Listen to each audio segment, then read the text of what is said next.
All right, question 5. It was probably the most difficult one that you had to do, but if you had taken it step by step, it wouldn't have been so bad. So Gabby's uncle gave her $162 to spend on basketball equipment. She spent, so that's important right there. She spent a third of her money on snacks, bought 2 jerseys that cost $15.25 each, and she bought a basketball that cost $21. She gets a 20% discount off the total purchase. She does not pay tax. After her purchase, how much money does Gabby have left? So if we take this a sentence at a time, it's not too difficult. So Gabby's uncle gave her $162 to spend on basketball equipment. There's nothing you need to do in that sentence. It's just telling you how much money she has total.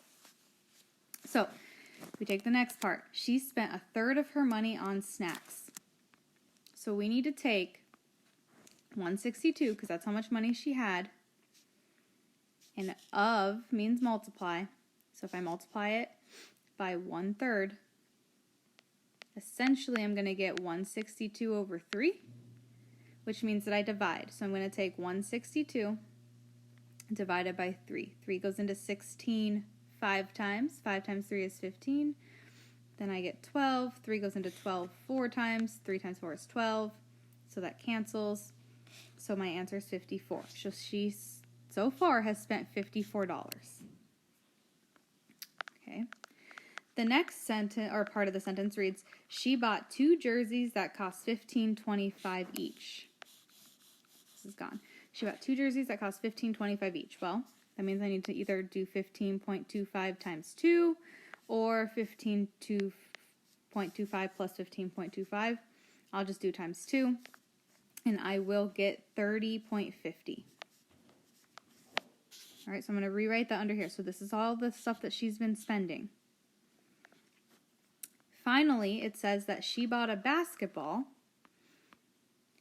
Okay, so that's done. She bought a basketball that cost $21, so I'm going to add that here. And I'm going to add up everything that she spent. So if I add my zeros, 4 plus 1 is 5, 5, 6, 7, 8, 9, 10. So she spent $105.50 so far.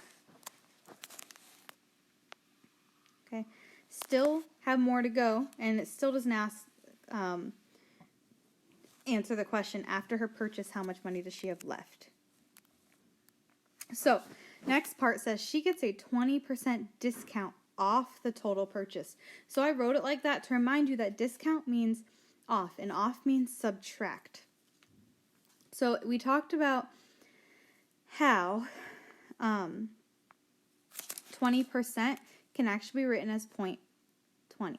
So we should have taken 105.50 because that's how much she's going to spend times 0.20. Okay, I can, because these are just zeros right here, I'm going to get rid of the zeros. They're going to be too messy. So 2 times 5 is 10. 2 times 5 plus 1 is 11. 2 times 0 plus 1 is 1. 2 times 1 is 2. There's 2 numbers after the decimal point, so my decimal goes here. So she's going to get $21.50 off her purchase of $105.50. So, I mean $21.10 off $105.50. So I'm going to rewrite 105.50 minus 21.10. So when I subtract, 5 minus 1 is 4. 10 minus 2 is 8. I get 84.40. So if this had been your final answer, you should have only gotten 1 point for this question, because that is not answering the question yet. That's how much she's spending. But the question says, after her purchase, how much money does she have left? So our final step is to take 162, the amount that she started with, and subtract $84.40 from 162.